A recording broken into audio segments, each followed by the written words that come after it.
Our lives have been turned upside down by this pandemic, but we're going to get through this. No peace! No justice! No peace! Breonna Taylor! Breonna Taylor!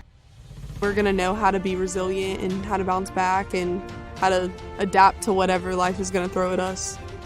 Let's use this as an opportunity to create a system that's better than the one that we've been in for so long. We're just trying to think outside of the box for a tough time like this. You can't get this wrong because it's never been done before. All you can do is try. You make a mistake, you fix the mistake, you move forward. That's where we are.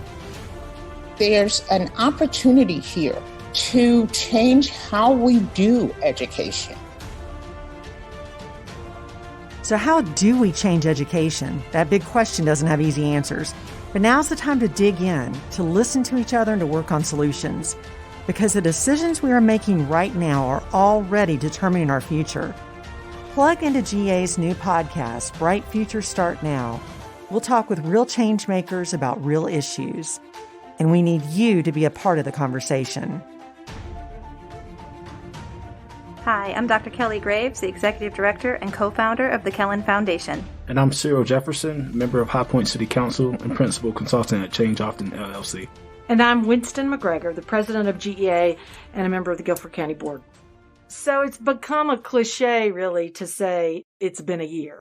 We've dealt with historic pandemic, long overdue attention on, and what even I would call a reckoning with deeply entrenched racial inequities in America. We've had these intense political dynamics. It's kind of a perfect storm for stress and anxiety. And the events in the current climate can spark and compound trauma for students and for adults. And I think we've always had a concern about trauma in kids, especially. And yet we don't really understand it very well, most of us. The last 2 decades of neuroscience have certainly taught us so much about how the brain works and how we respond to events and about stress and trauma. And there's a great deal of research, I think, that's still unfolding. What we know for sure is that trauma has a big impact, teaching and learning on our kids. And really, that's what we want to focus on today with you all in this vast field of trauma. And I'm really interested in the learning we can glean today from both of you and your work. So I do want to dive in, but I want to start a little bit with just your story. What led you to focus on this impact of trauma on students in particular? I've worked in education and in nonprofit work for years, which actually resulted in the work I do now as a public servant on city council, and also the work that our firm does with many of our partner clients. Come to learn that students, what they do, their past experiences are all connected. Right. And they're all, I don't want to use the term victims, but they're byproducts of their environment. And being an educator, someone who's been passionate about working with these students to help them believe in something that they probably would have thought was impossible to learn. We always knew that their environment had a big impact, but to really learn about the trauma that comes from it. I'm proud to say I've worked with some really resilient kids, but I often wonder about those who maybe the way they show up doesn't seem so resilient, and it manifests in some ways that are pretty alarming. So you said so much good stuff there, and I want to come back to pieces of that. Kelly, what about you? Tell us about your work and what led you to this field, to this focus. It was a roundabout approach, primarily focusing initially on early child development and co-majoring in elementary education and clinical psychology. I was really interested in the development of children and families and how that happens in the context of different communities. And as I continued on with that work, I ended up working a good bit with youth in the juvenile justice system and also youth that were connected into teen health clinics. And through that work, I started to see this underlying unaddressed thread of adversity and trauma exposure in the early years that when unaddressed would often percolate up. And I would see this pattern of students and teens who would try to cope with the situations that they were dealing with. And depending on how they tried to cope, that determined what system they ended up in. So this person might cope by acting out behaviors that led them into juvenile justice, and this person coped by using substances, and this student coped by cutting or self-injury behaviors. And so you would see the way that the students would show up would be different, but the underlying piece behind it was unaddressed exposure to trauma and adversity. And so that's really where I built my passion of really working in the trauma arena and understanding how do we prevent trauma, and then how do we use the science of what works to intervene as early as possible so that students and families do not have to experience complex issues that continue to snowball because of the experiences that they have had. And so that's why we're focusing on that at the Kellin Foundation and really building our services and systems around what do children, families, and adults, because we need healthy adults to have healthy children, what do they need to be safe and well, and how do we build that resilience to help them maximize the potential that they already have inside and not be weighed down by the things that might have happened to them in the past. I can already tell we could do a whole series just on this topic with the two of you and, maybe some of the folks you work with, but I'm going to dive into some questions. So I also want to make sure we're just on the same page, because when we say trauma, what do we mean? What do I as a layperson mean? What do you all as practitioners, professionals, researchers mean? So an expert once shared with me, trauma is not an event. It's a person's response to an event, which is why one event can be traumatic to one person and less so or not so to another. So how do you all define trauma, and how can we define it for the nature of the conversation today? How does it differ from everyday stress? And, what's chronic trauma or intense trauma? So I ascribe to the 3 E's definition of trauma, which is really thinking about trauma as an event or series of events that's experienced, experience being the second E, as harmful or threatening, that has lasting adverse effects on children and families. And so people can have, like you said, people can have experience of the same event, but how they experience that is a big predictor of whether they have those adverse effects or not. So for example, a concrete example is going on a roller coaster. The same event, going on a roller coaster. Some people love going on a roller coaster. Some people experience that as harmful or threatening. And so whether or not they want to do that again depends on how they experience that event. So in that same way, you can have a similar event, but the way that a person experiences that event impacts what happens next in their life. And so for community service providers and helpers and teachers and community members, obviously we want to prevent the events, but that's really where we can make a big difference between the experience and helping them process that experience so that it doesn't have the lasting adverse effects. If any of us experience an event that's harmful or threatening, it's normal for us to have reactions and, maybe disruptions in sleep and just to kind of be on edge for a little bit, right? But what really separates out the traumatic impact of that is how long lasting those symptoms remain and how that can build to other issues in a child's life if it's not addressed quickly. So I heard you say how we experience events and then the effects of that. Those are those 3 E's. Correct. Is that what you're saying? Mm-hmm. Events, experience, and effects. That's really helpful for me. For every person, there's this differentiated sort of response and experience. How do those experiences layer on top of each other and create maybe a more complex or a more intense experience for the person with that trauma? I'm so glad you asked that question, because I think it's really important for our general population to know how prevalent trauma can be, especially among students. So there's different patterns of trauma. And so complex trauma is one pattern of trauma where you may be exposed to the same type of event multiple times over your lifetime. So for example, exposure to a domestic violence incident where that happens pretty regularly, or bullying where it's happening pretty regularly. But one of the patterns that's actually the most common across the country is the pattern called polyvictimization. Poly meaning many, and the idea that most of the time students experience multiple different types of traumatic events simultaneously. And so the research tells us, and this has been replicated over and over again, that about 40% of students under the age of 18 are polyvictims in the past year, meaning many types, and this is before COVID, many different types of trauma exposures. And so that means that your average 8th grade science class across town, 4 out of 10 kids in that classroom are trying to learn, but at the same time, polyvictims, and bringing into the classroom all of the things that they're trying to manage and cope with and, struggling with while they're trying to learn. And so I think it's really important for our general community and teachers and parents and faith communities to know that, because oftentimes we see on the outside a kid that doesn't want to learn, or a kid that's not putting in the work, or a kid that's cutting class. And we see that, but we don't necessarily look past that to figure out what's happening in this child's life that's keeping them from being able to be successful. And I think when we make that mind shift as a community, we can move the needle in significant ways to help students succeed. I mean, I love that, because if a child has a broken leg and they've got a cast on, or they have something else that's showing up physically, we can see it. Mm-hmm. And perhaps if we pay attention with our whole selves in a different way, you begin to see that someone's experiencing trauma. So how do you see that? You're working with kids and with families. What have you learned to notice, to pay attention to sense and see? Yeah, so I think most good educators would tell you that you want to have a relationship with the students and youth who you're working with. And building that relationship, you start to learn their norms, their sort of quirks that are just them, right? There are certain things that are a part of just who they are. It's like their personality. And so once you know that, then I think you're able to notice how they respond to things when things happen.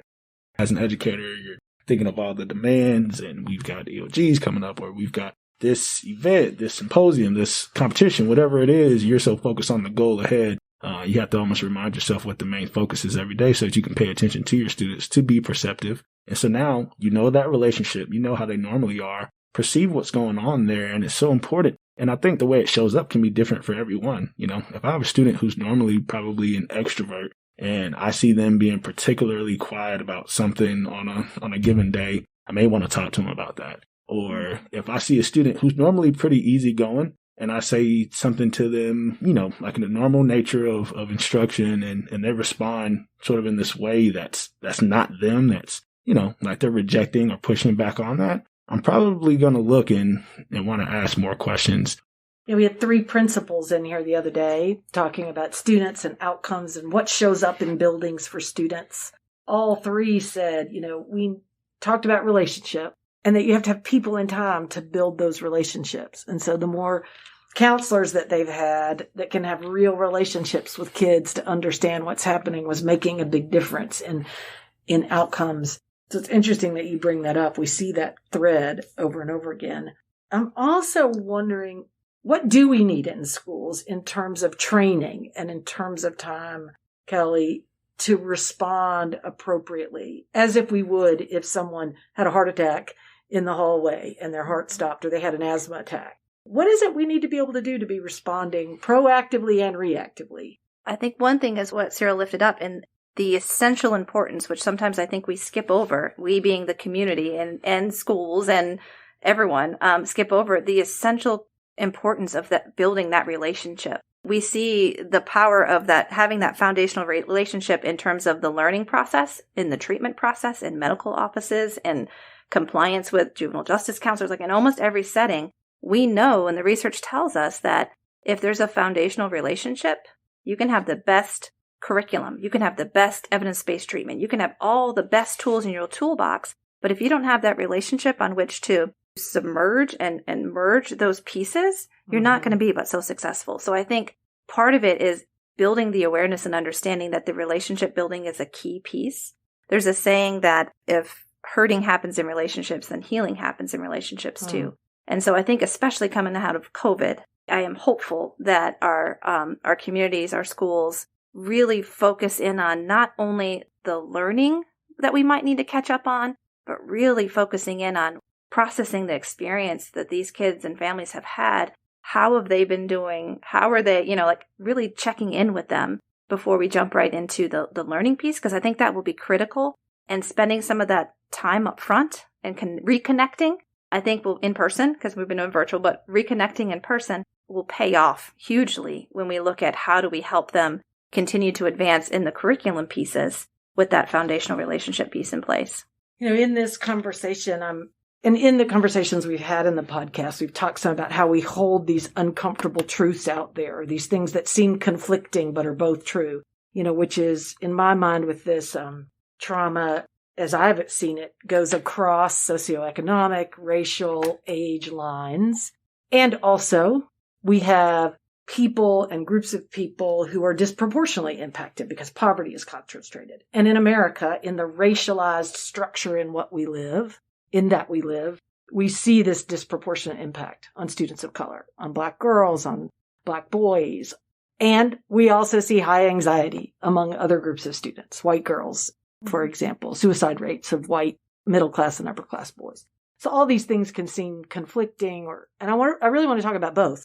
how it is both across all of those lines and also what the particular experience is in this racialized structure that is America. The fact that trauma is impartial is probably a good reason why you're hearing it talked about, I think, in the majority of spaces where it probably needs to be talked about, right? Sometimes when an issue is sort of exclusive to a certain group, maybe the other groups are like, well, that's not my thing. I don't really need to talk about that, right? Right. But mental health and trauma, and these are things that impact you regardless of where you are. You know, it's not any amount of money or any amount of privilege that can cover you when trauma comes to find you. Because it's not, partial, because it's got this sort of universal, I think, reach and impact, I think we'll get the requisite resources behind people wanting to find out and learn more about it. Now, to the other part, the question where you talk about where there's the disparities, as people start to devote the resources behind learning and hopefully implementing helpful practices to address the communities where there's historically been sort of this underservice and disparagement, you wonder, will that continue in this particular topic, right? Will we take the time, because there's an intersectionality there, right? Will we take the time to say trauma, racism, insert whatever other, poverty, right? Identity and hardship that makes it really tough. Are we going to take the time to say, well, we probably need to be equitable about the trauma conversation and impact? While it's still got a universal impact, we want to promote equity here and ensuring that those people, while we say privilege and resources can't protect you from it in some way, at least having the privilege and resources are one thing you're not worried about. That box is checked.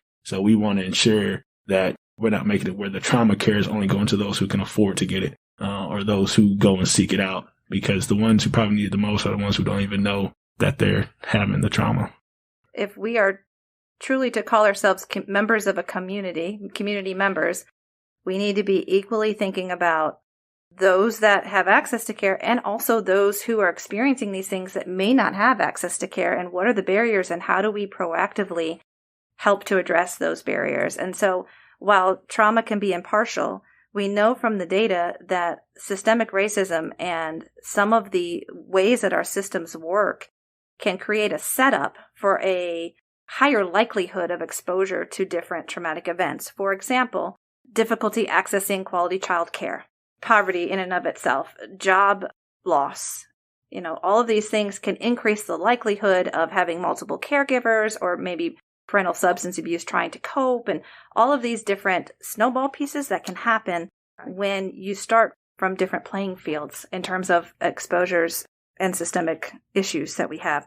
And so while trauma is impartial, we know that communities of color in particular may be more likely to be the polyvictims because of the different struggles and experiences. We also know that racism and discrimination in and of itself can be very traumatic, right? And so we don't necessarily talk about that as much. We talk about trauma as domestic violence and sexual assault and gun violence exposure and things like that.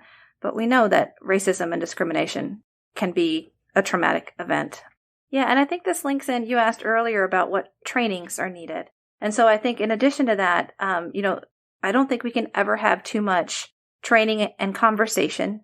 And I think we're at a point now, you mentioned needing to have courageous conversations that make us all vulnerable to thinking about things in different ways. But about these issues of racial inequity and cultural variations to how students might respond to exposure to events. So it might be very helpful for teachers to understand how a first grader might respond versus an 8th grader versus a 12th grader. Even beyond that, how different cultures might express their stress. Right. So that we don't unintentionally miss warning signs because of just not being as aware. And so I think that is a training opportunity that helps us move the needle, not only in understanding and being more trauma informed, but how do we make sure that we don't unintentionally contribute to students, particularly students of color, not getting access to the resources early because we didn't see those signs because they might look different than we expected. So I think that's a training opportunity as well. Yeah, that word cultural variations. I love it when I hear a new term. I mean, we do have something like 110, 120 dialects and languages spoken in Guilford County schools. When we talk about how trauma impacts the average student, think about the fact that in our human bodies, it's very natural for us to utilize our fight, flight, or freeze response, right? And we need that response because if a fire breaks out, I don't want you to reason about how big the flame is, and you want to just go. You want to go do. Well, the thing is that for students who deal with these adverse childhood experiences and the way their brain maybe responds at home to maybe it's abuse or neglect or something of that nature. For example, they're being yelled at and there's all this abuse that comes with it. In that moment, they respond by leaving what's considered to be that frontal lobe, which is like their reasoning part of their brain. And they go to the reptilian part of their brain, right? And they have what's called an amygdala hijack. In that moment, they're doing that because they're responding to the stress of the situation. Well, now, same student is sitting in, I don't know, Math 1 or whatever it is, and maybe the teacher's yelling at them, or maybe another student cusses them out. Whatever it is, puts them in the same mind of what happened at home, where there was a real threat that sent them to that reptilian part of the brain. Well, now, the perceived threat, your brain's still going to respond to that because that's how it was like literally programmed and designed to function. It's going to respond to a perceived threat. So now that student who's in that math class, they need to be reasoning. They need to be in that frontal lobe part of their brain. They can't do that now. They've literally been sent back to that reptilian part. And they say that it's like trying to learn whatever it is, math, while standing on a highway, cars going both ways, everyone's honking at you, rain's coming down. They say that's literally what it's like trying to get a kid to function when a perceived threat has hit them in the middle of learning. That was so helpful. I mean, and how does that get just stored in your brain when it happens over and over again, or in our bodies and other places? What are we learning about that? So your brain has pathways, and I often use the analogy of a single lane road versus a 5-lane highway. And the more you use certain pathways, for example, the more you need to use fight, flight, freeze, the wider that pathway gets. And so when there's even a perceived threat, because you have a 5-lane highway in your brain that has been conditioned to respond, your default is that fight, flight, freeze response because your brain has been kind of changed to form and function in that way. And so the good news is that can shift back. We're continually growing and changing our brain pathways and brain structures, so there can be healing that happens in the brain. But what we know is that the earlier we can intervene, the better, to be able to kind of reverse some of those ways that the brain is forming. And there is research around our DNA changing. In particular, the DNA strands called the telomeres in our DNA strands are the pieces that shift in response to trauma. And the telomeres are responsible for the speed at which we age. And so what we know is that trauma can increase our cortisol levels, our adrenaline levels, and wear out our bodies. And so the DNA strands, the telomeres, increase our body's wear and tear because of the fact that we're in that fight, flight, freeze, that constant state of emergency. And so our bodies are not made to maintain that. And so we wear out a little bit quicker. And so the DNA strands that have been impacted have been shown to be the telomeres. The good news there is that what we know is there are some things that can actually, so the DNA strand looks like almost like a tattered shoestring at the end where you can kind of pull apart a tattered shoestring. The research tells us that there are some things that can be done to heal and almost repair the DNA strands. Wow. And those primarily have been stress reduction pieces like yoga, meditation, prayer, those things that help us to calm our nervous system and reset have been shown to literally change us at a biological DNA level. There is also evidence, if you're interested in hearing about this, that that markers for trauma exposure are carried in sperm. Right. I saw some recent research about that. Yep, the RNA strands in particular. And so this is where we kind of get into those conversations about the multi-generational impacts of adversity and trauma exposure and what that means. Again, what we know is that those can be reversed and healed, but we have to know that that can happen so that, once we're equipped with the knowledge of what's happening, we have the ability to change it and to change the narrative and change the story. And so I think us becoming more aware of it's not just potentially an adversity that somebody's experiencing in the moment, but it has potential impacts without intervention on future generations and the community really creates a call to action that all of us are really essential to preventing and intervening as quickly as possible so that we can kind of break that cycle. So when we learned about CRIM, we learned about the neuroplasticity, which is one of the things that was referenced by Dr. Graves here. Neuroplasticity is just a word that says your brain has the ability to change, evolve, to grow. And I think it's so important to elevate and highlight that point, because one of the things that we're often talk about with the professionals who we work with is that in order for you to be able to be the most effective in working with students who have experienced trauma, and really that's just to say in working with every student you come across, right? To be most effective, you have to be aware of the trauma. You also have to be aware of the fact that we can do something about it. And that's a big part of what we're leading. Because if you're not aware that something can be done about it, you'll have that sort of fixed mindset and sort of do that. I don't know. It's almost stereotypical. Sometimes we say that kid's got mental issues, right? And I think that is, I don't know, forgive me, the most idiotic thing to ever say. It's like saying that kid's, if a kid walks in coughing and sneezing one day, oh, that kid's got physical issues. No, that kid, we know coughing and sneezing, they probably just got a common cold. Mm-hmm. We don't look at mental health the same way. We most times just assume, well, that kid's going to have problems for the rest of their life. No, something can be done to help that kid. Something should be done. We should intervene in a way, and we shouldn't just do it in the old traditional way, which is just to say you don't care about your future. Right. No, we should take some time to do some of the restorative things that Dr. Graves mentioned, which finds a way to get them in, as the CRIM training talks about, back into their resiliency zone. So that when they're going high or when they're going too low, you get them back in that zone, which allows them to continue to function in that executive functioning part of their brain so that they can continue to process and continue to reason, because that's where the healthiest form of growth takes place.